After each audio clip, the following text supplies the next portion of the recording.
अस्सलाम वालेकुम friends, my YouTube family. I hope you all are doing well. अल्हम्दुलिल्लाह मैं भी खैरियत से हूँ। यहाँ तो भाई हो रही थी सुबह नाश्ते की तैयारी भी, और साथ में आज मेहमानों के आने की तैयारी भी। रात में मेरी भाभी की कॉल आई थी, उन लोगों ने सबने आज आना था, तो मैंने निकाल दिया था ये छोटा सा मगज़, नन्हा सा प्यारा सा, और उसको खोलते हुए उबलते हुए पानी में हल्दी डाल दिया था ताकि मैं इसकी रगों को रिमूव कर सकूँ। इसकी रगें रिमूव करने का एक और तरीका भी होता है कि आप इसको बर्फ़ वाले ठंडे यख़ पानी में डालें तो भी इसकी रगें इजीली रिमूव हो जाती हैं, या फिर आप इसको गर्म पानी में डालें तो भी इसकी रगें इजीली रिमूव हो जाती हैं। लेकिन ये क्योंकि बहुत छोटा था, इसमें रगें भी बहुत बारीक बारीक होती हैं, और अगर गाय का मगज़, बड़े जानवर का मगज़ आप लेते हैं तो उसका बड़ी रगें होती हैं, मोटी होती हैं, वो ईज़िली निकल जाती हैं। ये थी बहुत बारीक। बहरहाल मैंने इसको साफ़ किया था काफ़ी टाइम के बाद, काफ़ी मेहनत लगा के मैंने इसको साफ़ किया था। फिर मैंने इसका मसाला भून के इसको तैयार किया था, वो भी आप साथ साथ देखेंगे। तो जब किसी के आने की होती है या कहीं मुझे जाना होता है ना, तो बस मुझे रात से ही फ़िक्र सवार हो जाती है, और ना फिर मुझे रात में चैन से नींद आती है, और फिर मेरी सुबह ही आँख खुल जाती है। सुबह तो मैं वैसे जल्दी उठती हूँ, लेकिन फिर भी घबराहट से मुझे और जल्दी आँख खुल जाती है, क्योंकि मुझे होता है कि जल्दी जल्दी खाना तैयार हो जाए, गेस्ट के आने से पहले घर भी साफ़ सुथरा हो जाए और हम भी रेडी होकर बैठ जाएँ। तो बस फिर मैं शोर मचा मचा के बच्चों को भी जगा देती हूँ। जबकि आज वीकेंड था तो बच्चे ज़रा देर तक सोते, लेकिन फिर भी मैंने इन लोगों को जल्दी जल्दी जगा दिया था कि भाई उठ जाओ और सफाई वगैरह भी करो, और फिर ज़ैनब को मेरे साथ भी थोड़ा किचन में हेल्प करनी थी, तो मैंने इन सबको जगा दिया था। बहरहाल मैंने फिर उठते के साथ ही कीमा वगैरह फ्रिज से निकाला था, फ्रीज़र से। और क्योंकि रात में मैंने कपड़े बहुत ज़्यादा धोए थे, तो मैं वैसे ही बहुत ज़्यादा थक चुकी थी। लेकिन फिर जब मैं सुबह उठी हूँ तो बस अल्हम्दुलिल्लाह मेहमानों के आने की खुशी ऐसी होती है कि मैं क्या, बच्चे भी, मेरे हस्बैंड भी माशाल्लाह सभी खुश होते हैं बहुत ही अल्हम्दुलिल्लाह। मेहमान तो वैसे ही अल्लाह ताला की रहमत होते हैं, तो हमें खुश होना भी चाहिए। तो सभी खुश हो जाते हैं कि भाई कोई आ रहा है, या हमें कहीं जाना होता है तो जब भी एक अलग खुशी होती है, लेकिन घर में किसी के आने की ज़्यादा खुशी होती है। ये जो आप साइड में मेरा पॉट देख रहे हैं ना, ये ओरिजिनल मनी प्लांट का पॉट है, जो मैंने छोटा सा कप में, ये कप मेरा टूट गया था, अंदर से इसका शीशा टूट गया था, तो मैंने इसके अंदर क्या किया, इसमें खाद डाल के और अपना मनी प्लांट ला लिया। ये मुझे इतना पसंद आता है, जब भी मैं वीडियो बनाती हूँ तो मैं या तो मैं रख लेती हूँ, वैसे ही मेरी अपनी किचन की विंडो में रखा रहता है, तो मुझे इसको देख के बहुत अच्छा एहसास होता है, तो मैंने आज इसको वीडियो में भी रख लिया है। अच्छा, यहाँ पे मेरा जो मगज़ है, मतलब मेरे दुम्बे का मगज़ जो है वो तैयार हो चुका है। इसमें मैंने ऊपर से सूखी मेथी भी डाल दी थी, तो ये तकरीबन 1 प्लेट के करीब बन गया था। तो मैंने कहा मेरे अब्बू ज़रा शौक से खाते हैं, वैसे तो मैं भी बहुत शौक से खाती थी, शादी से पहले मुझे बहुत पसंद था। मेरी अम्मी लाज़मी, जब भी मैं मम्मी के घर जाती थी तो मेरे लिए लाज़मी मगज़ बनाती थी। लेकिन अब कुछ थोड़ा एसिडिटी मुझे होने लगी है, तो मैं मगज़, कलेजी, इन चीज़ों से थोड़ा अवॉइड करती हूँ। तो मैं तो इतना शौक से नहीं मैंने खाया, लेकिन मैंने अपने अब्बू के लिए बनाया था तो उनको अच्छा लगा था, फिर उन्होंने खा लिया था। बाज़ लोगों को मैंने देखा है बहुत सी चीज़ें नहीं खाते, स्पेशली लोग मगज़ खाने तो बिल्कुल ही कहते हैं, जैसे कराहियत महसूस करते हैं, घिन खाते हैं कि नहीं हम नहीं खाएंगे। कलेजी नहीं खाते बहुत से लोग, जबकि आप कलेजी खाएं, कलेजी को जैसे कच्चा पक्का बना के आप तवे पे और उसको खाएंगे ना, तो मैंने सुना है कि उससे खून की कमी बहुत पूरी होती है। जिन लोगों को खून की कमी है तो वो कलेजी ज़्यादा से ज़्यादा खाया करें, तो उसके बहुत फ़ायदे हैं, और बहुत सी चीज़ों के बहुत से फ़ायदे हैं कि हमें उसको खाना चाहिए, और हर चीज़ की अफादियत है अपनी अपनी। यहाँ मैंने कढ़ाई की तैयारी शुरू कर दी थी। यहाँ पे मैंने गोश्त जो है, पहले मटन को, उसको मैंने पतीली में डाल के उसका पानी खुश्क कर लिया था। देन उसके ऊपर मैंने टमाटरों को रख दिया था, और प्याज को भी उल्टा करके रख दिया था, ताकि उसमें से उसका छिलका हम आराम से उतार सकें। प्याज को उल्टा करके नहीं, सिर्फ टमाटरों को उल्टा करके मैंने रखा था, ताकि उसका छिलका आराम से उतर जाए। फिर मैंने उसमें कुटी मिर्चें, नमक डाल दिया था, और फिर पानी डाल के उसे गलने के लिए रख दिया था। अच्छा, कढ़ाई में मैं सबसे आखिर में ऑयल डालती हूँ, तो उसका अच्छा टेस्ट आता है। और फिर मैंने इसको बिल्कुल हल्की आंच पे रख दिया था। जितनी हल्की आंच पे गोश्त बनेगा ना, उतना ही अच्छा बनेगा। ये बहुत अच्छा टेंडर हो गया था, बहुत ज़बरदस्त अच्छी तरह से गल गया था। अब आप देखें इसको ज़रा।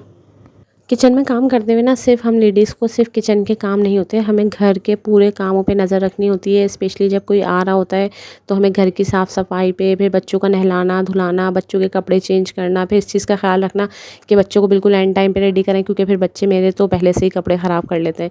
तो जो है बहुत ज़्यादा काम देखना होता है, और मैं सोचती हूँ कि यार इन कामों के लिए बाज़ दफ़ा मैं सोचती हूँ कि जैसे मुझे हेल्पर की ज़रूरत है किचन में काम करने के लिए, लेकिन फिर मैं कहती हूँ कि ऐसे बहुत से काम हैं जो हम हेल्पर से नहीं ले सकते। अब जैसे कि मैंने कपड़े धोने का मैं सोच रही थी, मेरी जो वॉशिंग मशीन थी पहले रखी हुई थी, वो मेरे बेडरूम वाले वॉशरूम में, तो मैं बहुत परेशान हो जाती थी कपड़े धोने के लिए कि मैं किस तरह से धोऊं। तो मैंने सोचा कि मैं चलो मेड रख लेती हूँ कपड़े धोने के लिए, लेकिन हुआ क्या, मैंने कहा ये तो वॉशरूम मेरा ऐसा है कि उसको पूरे घर में से अंदर घुस के फिर मेरे वॉशरूम में जाना होगा, मेरे बेडरूम से गुजर के जाना होगा, तो मैंने इसी वजह से उसको मेड को रखा नहीं। लेकिन अब मैंने क्या किया है कि मैंने अपनी वॉशिंग मशीन को ऊपर छत पे शिफ्ट कर लिया है। तो अब मैंने सोचा कि अब मैं कोई ना कोई मेड रख लूँगी, और कम से कम झाड़ू पोछे के लिए और कपड़े धोने के लिए तो होना चाहिए।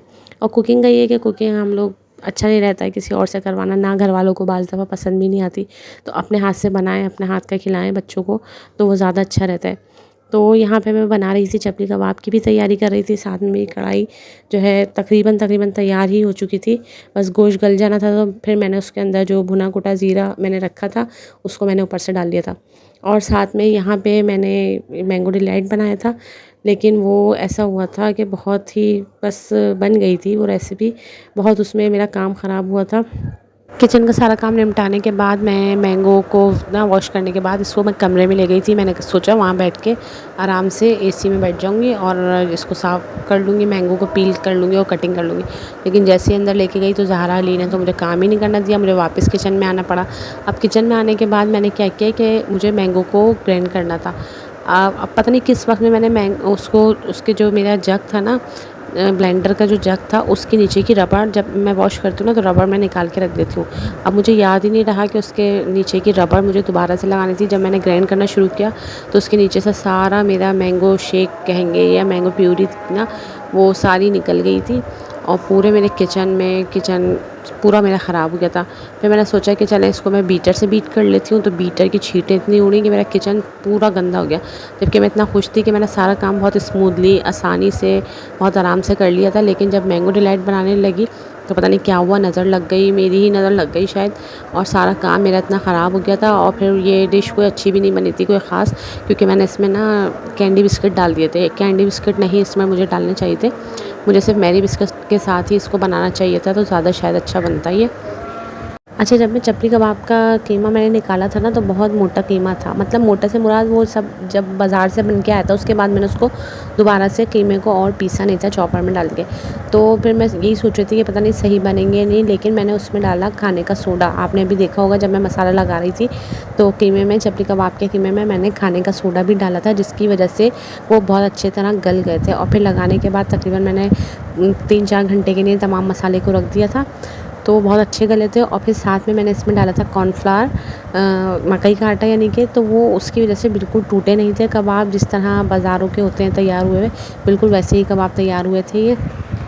कबाब मेरे टेस्टी बनने की एक और वजह पता है क्या थी, वो ये थी कि मैंने इसमें दुम्बे की चर्बी जो होती है, दुम्बे की चक्की जो होती है उसको मैंने पिघला के उसके ऑयल में इसको मैंने बनाया था, जिसकी वजह से इसका टेस्ट ज़बरदस्त और दुबाला हो गया था, बहुत ही मज़े का टेस्ट हुआ था। और जो पेशावरी लोग होते हैं, ये लोग जो बनाते हैं चपली कबाब, वो इसी तरह से बनाते हैं। उनकी रेसिपी में भी ये लाजमी शामिल होता है, चक्की का ऑयल या फिर चक्की की चर्बी जो हम डालते हैं दुम्बे की, वो ये लोग लाजमी चपली कबाब में डालते हैं। बस इसी के साथ मेरा आज का मेन्यू रेडी हो चुका था। मैंने चपली कबाब के साथ बहुत मज़े की स्पाइसी वाली और ना खट्टी मीठी वाली चटनी बनाई थी इमली की, तो और ज़्यादा चपली कबाब का मज़ा दुबाला हो गया था। और मटन कढ़ाई भी बहुत टेस्टी थी। और ये मैंने मंगाया था बीफ पुलाव, रेडीमेड मंगा लिया था मैंने, तो पुलाव मैंने घर में नहीं बनाया था। और इसके साथ मेहमान भी आ चुके थे और फिर हम सर्विंग का टाइम हो गया था, तो ये सर्विंग भी स्टार्ट हो गई थी। अल्हम्दुलिल्लाह सब चीज़ें बहुत अच्छी थी, सबको बहुत अच्छा लगा था मेन्यू। और साथ में खाना खाने के बाद जो है भाभी मेरी खड़ी हो गई थी बर्तन धोने के लिए, हालांकि मैं बहुत मना कर रही थी, लेकिन उसने कहा कि नहीं मैं ही बर्तन धोंगी, तो उसने तमाम बर्तन धोए, पूरा किचन समेटा बहुत अच्छी तरह। बात कर रहे हैं, मैंने भी पुलाव खाया है घर में है। ये क्या हो रहा है? ये है आप नहीं हटो कोई बात नहीं आराम से बैठ के फिर बातें करेंगे। नहीं देखो जरा, तुम आराम करना। वो देखो मैंने अपनी ज्वेलरी भी उतार दी। ज्वेलरी भी सारी उतार दी है। देखो अच्छी बात नहीं है, मुझे अच्छा नहीं लग रहा है, बहुत सारे बर्तन मिल जाएंगे। मैं धो रही हूँ ना, आप समेटे पीछे से। पूरा इंडेक्स से कि अल्लाह ताला को क्या क्या चीज़ें पसंद है और माशाल्लाह से बहुत अच्छी बुक है, मैंने पूरी पढ़ी है। इसी के साथ एक खुशियों और मोहब्बत से भरपूर दिन का इख्तिताम हो चुका था। और अल्लाह का करम एहसान है, अल्लाह ने आज भी बहुत अच्छा खिलाया और अच्छी मेहमान नवाज़ी भी करवाई। सब बहुत खुश थे, मेहमान भी खुशी खुशी घर लौटे थे और मेज़बान भी खुश थे। अल्हम्दुलिल्लाह थकावट तो काफ़ी हो गई थी, लेकिन मज़ा बहुत ज़्यादा आया था और खाना वगैरह सब बहुत अच्छा था।